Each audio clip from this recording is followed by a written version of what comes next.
زه خو عجیب فکر وړی یم پرون مې ملګرو ته ویل مال دا ملایانو ته د دې ملک حیران یم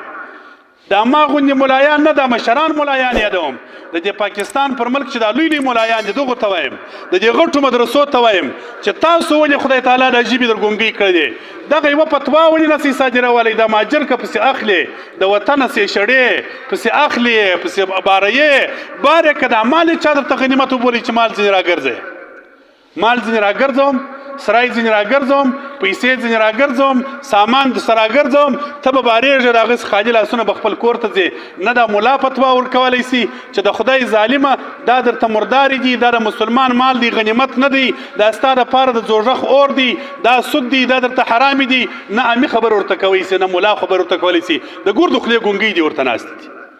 دا مال ولې راسه ګرځئ دغه ته بیا ګوره چې دلته ورته ناست دي بیا د خلکو سره انیسي دا ظالمان بیا ګوره رایې نیسه ښه خبره ده رایې نیسه ظلم مور سره کوه ناجایزه مه کوه د دې مسلمان د دغه ورځې څخه ناجایزه فایده مه اخله چې هغه روان دی یو مجبور دی ته دلته ورته ناست یې د 100 لکو روپو شی په 15 لکه ځینې اخلي د 100 لکو روپو شی په 10 لکه ځینې اخلي وای اخله لږ ګټه پکې وکړه شرعي دی حق دی مګر ظلم مه کوه تجاوز مه کوه دا درته ناروا دي دا درته حرام دي بس ښوونه پر موږ باندې دا ویل دي نور ښوونه ما په سر کې درته ویل د الله تعالی د خوا څه ده الله دې هدایت وکړي ټولو ته رب دې موږ تاسو ته چې هر ځای الله دې خیره ته پېښ کړي چې هر ځای به یو بل ته به دعاوې کوو خامخا به د دنیا ژوند راځي ما ټول تکلیفونه به راځي مرګ به راځي دا مو نه ده معلومه چې چیرې مړه سو پر کوم ځای باندې یو سودا او فکر ډېر مه خرابوئ د دنیا سوچونه د دنیا ژوند دا ډېر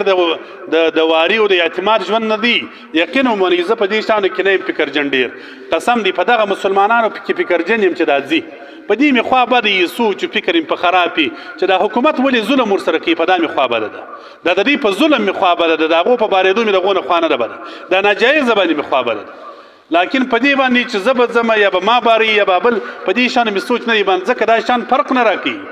دا د فرق شان دي نه دا که موږ هر ځای یو انشاءالله ما درته ویل موږ ته ژوند فرق نه راکوي چې د الله رضا وه د خدای دین مو پیدا کړي که په افغانستان کې که په پاکستان کې که په سعودي کې که په ایران کې فرق نه راکوي که خدای کول که غر و که کښته وه د الله سره مو دا وعده کړې ده تاسو به وینئ انشاءالله چې په هغه غره کې اړوم لا هم په دې شانو پروا نه کوم چې یوازې په دا غره کې اوسېږم لا مې هم په دې پروا نه کېږي بس خدای ته به صبر کوو الله تعالی ته به ژاړو